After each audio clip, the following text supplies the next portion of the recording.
तो welcome back जी, कैसे हैं आप सभी। तो मैं उम्मीद करता हूं कि आप सभी बहुत ही अच्छे होंगे। तो चलिए आज हम लोग क्लास 10 सब्जेक्ट आपका हिंदी गोदली भाग 2 गद्य खंड का ऑब्जेक्टिव क्वेश्चन करेंगे। आपका चैप्टर है नाखून क्यों पढ़ते हैं। ठीक है, नाखून क्यों पढ़ते हैं आपका हिंदी का जो है वो चैप्टर नंबर 4 है शायद। ठीक है, 4 चैप्टर है। तो इसका ऑब्जेक्टिव इंपॉर्टेंट क्वेश्चन करेंगे जितने भी है।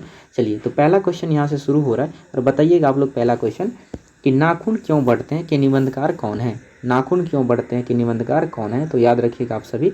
ठीक है, आपका जो चैप्टर नंबर 4 है तो नाखून क्यों बढ़ते हैं इसका ऑब्जेक्टिव क्वेश्चन है। तो इसका निबंधकार कौन है यानी किसने लिखा था, तो याद रखिएगा आचार्य हजारी प्रसाद द्विवेदी जी ने। तो ऑप्शन नंबर आपका डीजे बिल्कुल सही उत्तर हो जाएगा। चलिए नेक्स्ट आप लोग बताइएगा, अगला क्वेश्चन है आप सभी के लिए। ठीक है, अगला क्वेश्चन आपका 2 नंबर क्वेश्चन।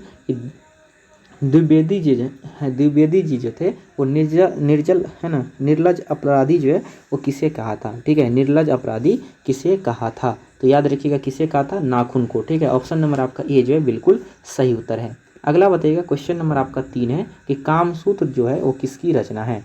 कामसूत्र किसकी रचना है, तो याद रखिएगा वात्सल्य की। ऑप्शन नंबर आपका सी जो है बिल्कुल सही उत्तर है। चलिए नेक्स्ट आप लोग को बताना है 4 नंबर क्वेश्चन कि है ना, शिक्षक का अर्थ जो है वो क्या होता है।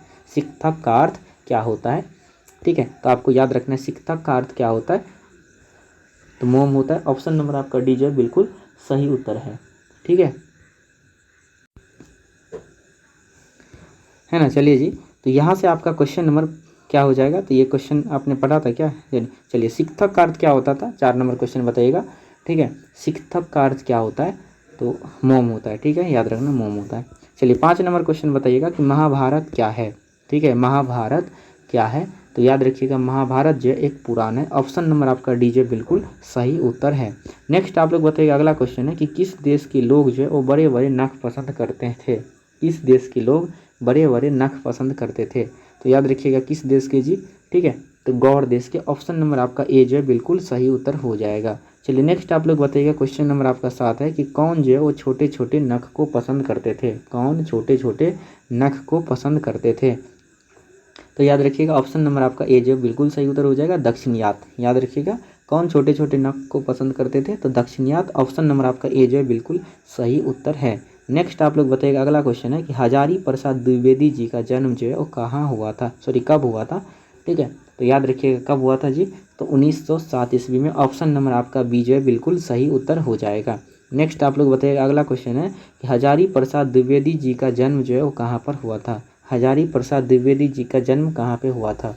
ठीक है, तो याद रखिएगा बलिया उत्तर प्रदेश। ऑप्शन नंबर आपका सी जो है बिल्कुल सही उत्तर है। नेक्स्ट आप लोग बताइए कौन मनुष्य का आदर्श नहीं बन सकता है।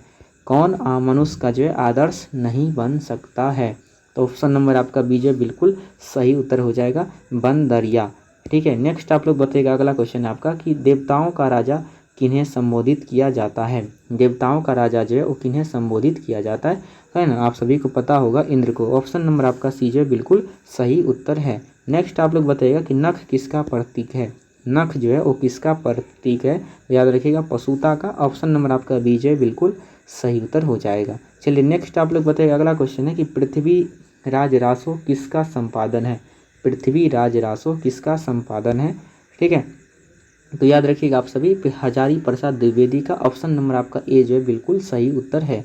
नेक्स्ट आप लोग बताइएगा कि काशी हिंदू विश्वविद्यालय से हजारी प्रसाद द्विवेदी को कौन सी उपाधि दी गई। ठीक है, तो याद रखिएगा ज्योतिषाचार्य जी की। ऑप्शन नंबर आपका डी जो बिल्कुल सही उत्तर है। नेक्स्ट आप लोग बताइएगा, अगला क्वेश्चन है कि हजारी प्रसाद द्विवेदी कब जो है पद्म भूषण की उपाधि से सम्मानित किया गया है ना, तो याद रखिएगा 1957 ईस्वी में। ऑप्शन नंबर आपका बी जो है बिल्कुल सही उत्तर है।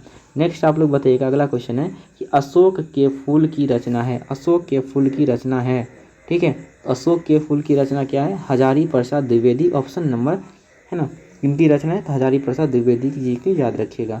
अगला क्वेश्चन हो जाएगा आपका यहाँ से 17 नंबर क्वेश्चन कि हजारी प्रसाद द्विवेदी की मृत्यु कब और कहाँ हुई थी। तो हजारी प्रसाद द्विवेदी जी की मृत्यु कब और कहाँ पे हुई थी, तो 1980 ईस्वी, सॉरी 1979 ईस्वी दिल्ली में। नेक्स्ट आप लोग बताइएगा, अगला क्वेश्चन है कि नाखून का इतिहास किस पुस्तक में मिलता है। नाखून का इतिहास किस पुस्तक में मिलता है, तो याद रखिएगा कामसूत्र में। ऑप्शन नंबर आपका ए जो है बिल्कुल सही उत्तर है। नेक्स्ट आप लोग बताइएगा 19 नंबर क्वेश्चन है कि हजारी प्रसाद द्विवेदी जी ने डीलेट की उपाधि किस विश्वविद्यालय से प्राप्त किया था। ठीक है, किस विश्वविद्यालय से प्राप्त किया था। तो याद रखिएगा आप सभी, ठीक है, लखनऊ विश्वविद्यालय से। ऑप्शन नंबर आपका बी जो बिल्कुल सही उत्तर है। नेक्स्ट आप लोग बताइएगा, अगला क्वेश्चन है कि कहानी में चंद्रकार, त्रिकोण, है ना, दंतुल वर्तुलाकार आकृति का संबंध मानव के किस अंग से है? तो याद रखिएगा नख से या नाखून से। ऑप्शन नंबर आपका ए जो बिल्कुल सही उत्तर है। नेक्स्ट आप लोग बताइएगा कि अलक्त का क्या अर्थ होता है, ठीक है, तो याद रखना क्या होता है जी, ठीक है। ऑप्शन नंबर आपका जो कौन सा सही हो जाएगा? तो अलता। अलक्त का मतलब क्या होता है? अलता। चलिए नेक्स्ट आप लोग बताइएगा, अगला क्वेश्चन है कि द्विवेदी जी को साहित्य अकादमी पुरस्कार किस रचना पर मिला था? ठीक है, किस रचना पे मिला था? तो आलोक पर्व पर। ऑप्शन नंबर बी आपका बिल्कुल सही उत्तर हो जाएगा। चलिए अगला बताइएगा, प्राचीन मानव का प्रमुख अस्त्र और शस्त्र जो है वो क्या होता था? तो नाखून होता था। ऑप्शन नंबर आपका बी जो बिल्कुल सही उत्तर है। नेक्स्ट आप लोग बताइएगा, अगला क्वेश्चन है 24 नंबर कि आर्यों के पास क्या था? ठीक है, तो याद रखिएगा इनमें से सभी चीज़ें था, यानी लोहे का अस्त्र, घोड़े, मिट्टी का कच्चे घर। तो ऑप्शन नंबर आपका डी जो बिल्कुल सही उत्तर हो जाएगा। चलिए नेक्स्ट आप लोग बताइएगा, अगला क्वेश्चन है कि सब पुराने अच्छे नहीं होते हैं और सब नए खराब नहीं होते हैं, ऐसा जो है वो किसने कहा था? ठीक है, ऐसा जो है वो किसने कहा था? तो याद रखिएगा कालिदास ने। ऑप्शन नंबर ए बी जो है बिल्कुल सही उत्तर हो जाएगा। चलिए नेक्स्ट आप लोग बताइएगा, अगला क्वेश्चन है कि नखधर मनुष्य आज किस पर भरोसा कर रहा है? नखधर मनुष्य आज जो है वो किस पर भरोसा कर रहा है? तो याद रखिएगा, ठीक है, एटम बम पर। ऑप्शन नंबर आपका सी जो बिल्कुल सही उत्तर है। नेक्स्ट आप लोग बताइएगा, अगला क्वेश्चन है आपका यहाँ से क्वेश्चन नंबर 27 कि मनुष्य की मनुष्यता यही है कि वे सबके दुख सुख को सहानुभूति के साथ देखता है। यह तथ्य जो है वो किसका है? तो याद रखिएगा यह जो है वो किसका तथ्य होता जी? तो गौतम बुद्ध का। ऑप्शन नंबर आपका बी जो बिल्कुल सही उत्तर है। नेक्स्ट आप लोग बताइएगा कि नाखून क्यों बढ़ते हैं कि निबंधकार कौन है? नाखून क्यों बढ़ते हैं कि निबंधकार कौन है? तो याद रखिएगा आचार्य हजारी प्रसाद द्विवेदी। ऑप्शन नंबर आपका डी जो बिल्कुल सही उत्तर है। नेक्स्ट आप लोग बताइएगा, अगला क्वेश्चन है कि आचार्य हजारी प्रसाद द्विवेदी जी ने साहित्य की किस विद्या में लेखन नहीं की है? ठीक है, साहित्य की किस विद्या में लेखन नहीं की है? तो याद रखिएगा कहानी। ऑप्शन नंबर आपका सी जो बिल्कुल सही उत्तर हो जाएगा। नेक्स्ट आप लोग बताइए कौन सी रचना है ना हजारी प्रसाद द्विवेदी की नहीं है? कौन सी रचना हजारी प्रसाद द्विवेदी की नहीं है? तो माटी की मूरत। ऑप्शन नंबर आपका बी जो है बिल्कुल सही उत्तर है। नेक्स्ट अगला क्वेश्चन है कि हिरोशिमा कहाँ है? हिरोशिमा कहाँ है? ठीक है, तो हिरोशिमा जो है जी कहाँ पे है? जापान में। ऑप्शन नंबर आपका डी जो बिल्कुल सही उत्तर है। नेक्स्ट आप लोग बताइएगा कि कौन छोटे छोटे नख को पसंद करते हैं? कौन जो है छोटे छोटे नख को पसंद करते हैं? तो याद रखिए दक्षिणात। ऑप्शन नंबर आपका ए जो है बिल्कुल सही उत्तर है। नेक्स्ट आप लोग को बताना कि नाखून क्यों बढ़ते हैं किस प्रकार का निबंध है? नाखून क्यों बढ़ते हैं यह किस प्रकार का निबंध है? तो याद रखिएगा ललित निबंध। ऑप्शन नंबर आपका ए जो है बिल्कुल सही उत्तर है। नेक्स्ट आप लोग बताइएगा कि दधीची है ना दधीची की हड्डी से क्या बना था? ठीक है, दधीची की हड्डी से क्या बना था? तो इंद्र के है ना वज्र बना था, इंद्र का वज्र बना था। ऑप्शन अगला है क्वेश्चन अगला है कि लेखक के अनुसार मनुष्य के नाखून किसके है ना जीवंत प्रतीक है? तो पाशवी वृत्ति का, यानी पशु के वृत्ति के समान। तो ऑप्शन नंबर आपका कौन सा सही हो जाएगा? सी। नेक्स्ट और आखिरी क्वेश्चन है इस चैप्टर का कि सहजात वृत्तियों किसे कहते हैं? सहजात वृत्तियाँ किसे कहते हैं?